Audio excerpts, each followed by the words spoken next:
इस सीरीज में हम लोग देख रहे हैं कंप्लीट जीएस को। और जीएस में भी आपका पूरा हिस्ट्री, ज्योग्राफी, इकोनॉमिक्स, पॉलिटी और जनरल साइंस। तो अगर आप किसी भी गवर्नमेंट सर्विसेज का प्रिपरेशन कर रहे हैं, चाहे वो यूपीएससी हो, एसएससी हो, स्टेट पीसीएस हो, रेलवे हो या अदर कोई भी गवर्नमेंट सर्विस, तो उन सब में जीएस जो है वो सबसे ज़्यादा अहम रोल प्ले करेगा। इस पूरे सीरीज को हम लोग देखने वाले हैं वन लाइनर के फॉर्म में। करीब करीब 10,000 के करीब वन लाइनर होगा ये। तो आपका मैक्सिमम रिवाइज हो सकेगा कम से कम समय में। पूरे का पूरा जो ये प्लेलिस्ट है उसका जो लिंक है वो नीचे डिस्क्रिप्शन बॉक्स में भी दिया जा रहा है, ताकि आपको ढूंढने में ज़्यादा समय बर्बाद नहीं हो। आप वहाँ से जाकर के पूरे के पूरे इस प्लेलिस्ट को देख सकते हैं। तो अगर आप चैनल पर नए हैं तो इसको सब्सक्राइब कीजिए और प्रेस कीजिए बेल आइकन को, ताकि जो नोटिफिकेशन है आगे आने वाले वीडियोज़ का वो आपको सही समय पर मिलता रहे। स्टार्ट करते हैं हम लोग फिर।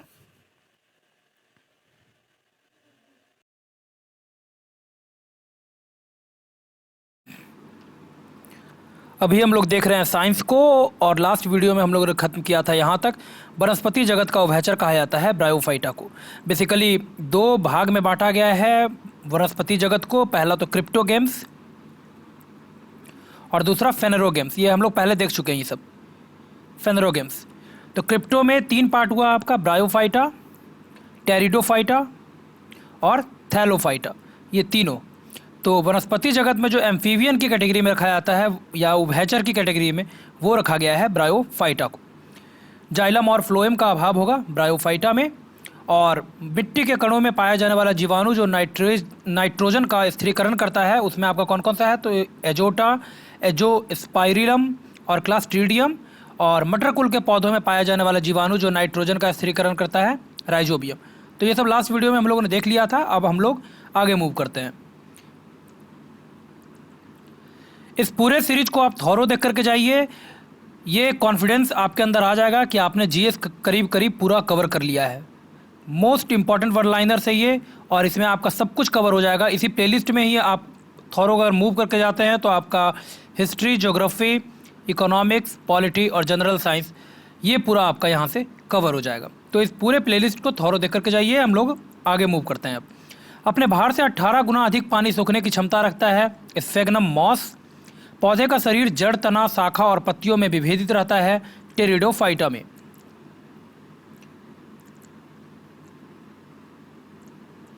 टेरिडोफाइटा में शरीर जो है वो जड़, तना तथा शाखा और पत्तियों में विभेदित रहेगा। ये होगा आपका टेरिडोफाइटा में। जनन की क्रिया बीजाणु के द्वारा होगी टेरिडोफाइटा में। संवहन ऊतक जो है वो पूर्ण रूप से विकसित मिलेगा हमको टेरिडोफाइटा में। ये प्लांट किंगडम में हम लोग देख रहे हैं क्रिप्टोगेम्स। तो क्रिप्टोगेम्स में बार बार बोल रहे हैं 3 पार्ट है, टेरिडोफाइटा, ब्रायोफाइटा और थैलोफाइटा। अभी हम लोग देख रहे हैं टेरिडोफाइटा में। टेरिडोफाइटा में जो पौधा जो होगा वो शरीर जो है उसका जड़, तना, शाखा और पत्तियों में अलग अलग होगा। संवहन ऊतक इसमें पूर्ण रूप से विकसित होगा। ब्रायोफाइटा में ये डेवलप नहीं होता है संवहन ऊतक पूर्ण रूप से। संवहन ऊतक इन द सेंस आपका जाइलम और फ्लोएम।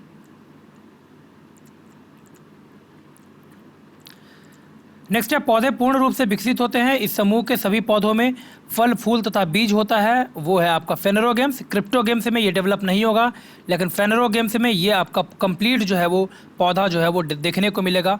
फेनेरोगेम्स में पौधे जो है वो पूर्ण रूप से विकसित होगा और सभी पौधों में फल, फूल तथा बीज ये आपको देखने को मिलता है।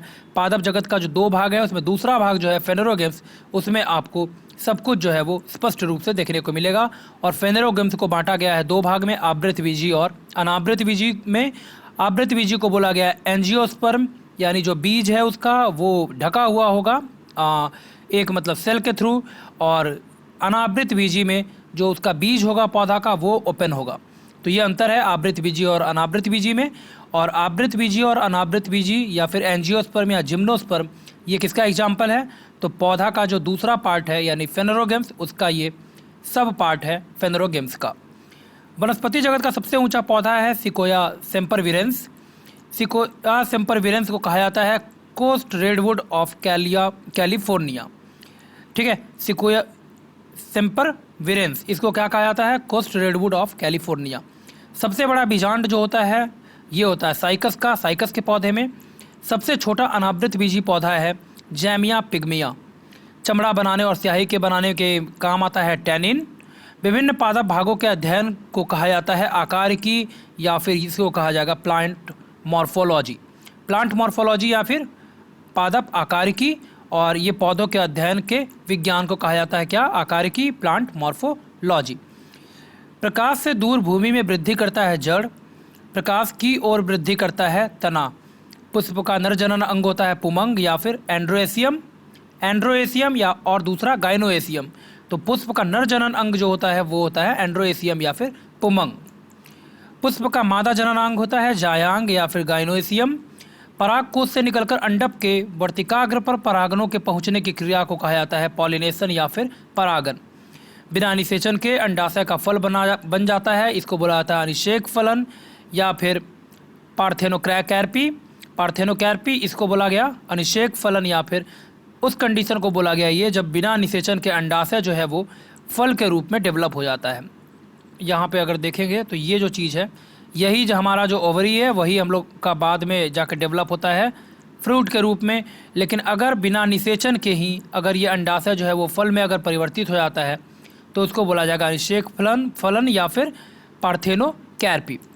इसमें जो फल बनेगा वो बीज रहित होगा और इसका एग्जाम्पल होता है केला, पपीता, नारंगी और अंगूर। ये सब अनिषेक फलन के प्रोडक्ट्स हैं, यानी ये जो फल बना वो बिना निषेचन के अंडाशय जब फल बन गया उसमें ये आएगा आपका केला, पपीता, नारंगी और अंगूर। और ये कैसे बना? तो ये बना अनिषेक फलन से, पार्थेनोकैर्पी से। फल का निर्माण होता है अंडाशय से। फल का प्रकार होता है 3। सरल फल पहला एग्जाम्पल है इसका और इसमें आपका आता है अमरूद और केला। पुंज फल इसमें स्ट्रॉबेरी आएगा और संग्रथित फल इसमें कटहल और सहतूत। ये 3 टाइप का आपको फ्रूट्स देखने को मिल जाएगा, सरल फल, पुंज फल और संग्रथित फल। तो सिंपल फ्रूट पहला हो जाएगा सिंपल, दूसरा आपका हो जाएगा पुंज फल, इसी को बोला गया एग्रीगेट फ्रूट, और तीसरा है संग्रथित फल, इसको बोला जाता है कंपोजिट फ्रूट। तो 3 तरह का फल हमको देखने को मिलेगा, सिंपल, एग्रीगेट और कंपोजिट, सरल फल, पुंज फल और संग्रथित फल। एग्जाम्पल इसका हम लोगों ने देख लिया, सरल फल में अमरूद और केला, पुंज फल में स्ट्रॉबेरी और संग्रथित फल में कटहल और सहतूत। नेक्स्ट है जब अंडाशय के अतिरिक्त पुष्प के अन्य भाग से फलों का जब निर्माण होता है तो उसको बोला जाएगा असत्य फल और इसका एग्जाम्पल हो जाएगा सेब और कटहल। पौधे के बढ़ने वाले क्षेत्र में पाया जाता है विभाज्योतकी ऊतक। जड़ तथा तनों में पाई जाती है शीर्षस्थ विभाज्योतक ऊतक। तनों की मोटाई में वृद्धि होती है पार्श्व विभाज्योतक ऊतक के द्वारा। तो विभाज्योतकी को क्या बोलते हैं? मेरिस्मैटिक टिश्यूज। मेरिस्मैटिक टिश्यूज जहाँ पे पौधे का बढ़ने वाला क्षेत्र होता है वहाँ पे पाया जाएगा आपका विभाज्योतकी ऊतक या फिर मेरिस्मैटिक टिश्यूज। जड़ तथा तनों में पाया जाएगा शीर्षस्थ विभाज्योतक या फिर इसको बोला जाएगा एपिकल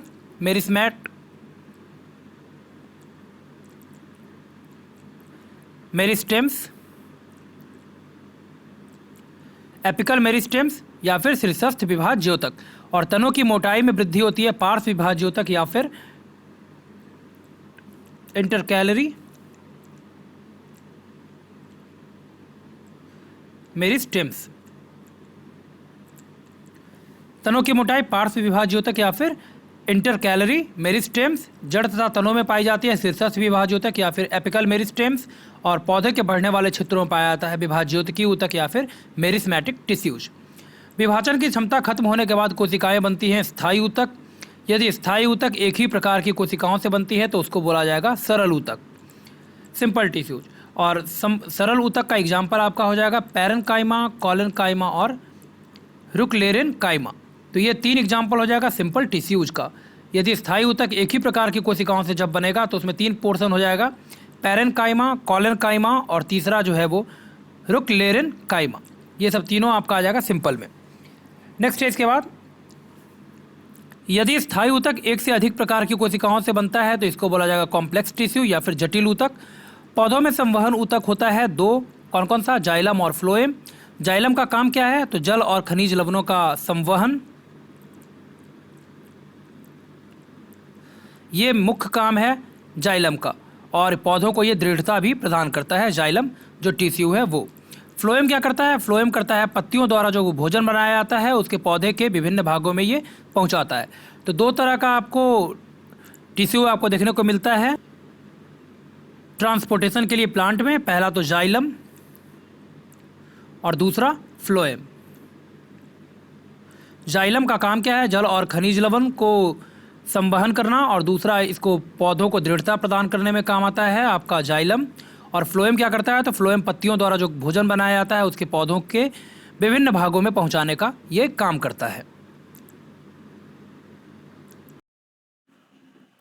तो इस वीडियो में यहीं पे छोड़ते हैं, मिलते हैं नेक्स्ट वीडियो में। और अगर आप चैनल पर नए हैं तो इसको सब्सक्राइब कीजिए और प्रेस कीजिए बेल आइकन को, ताकि जो नोटिफिकेशंस हैं आगे आने वाले वीडियोज़ का वो आपको सही समय पे मिलता रहे। पूरे के पूरे प्लेलिस्ट का और हर एक पार्ट का जो लिंक है वो नीचे डिस्क्रिप्शन बॉक्स में दे दिया जा रहा है, तो वहाँ पर भी जा कर के आप इस पूरे प्लेलिस्ट को देख सकते हैं। मिलते हैं नेक्स्ट वीडियो में। धन्यवाद।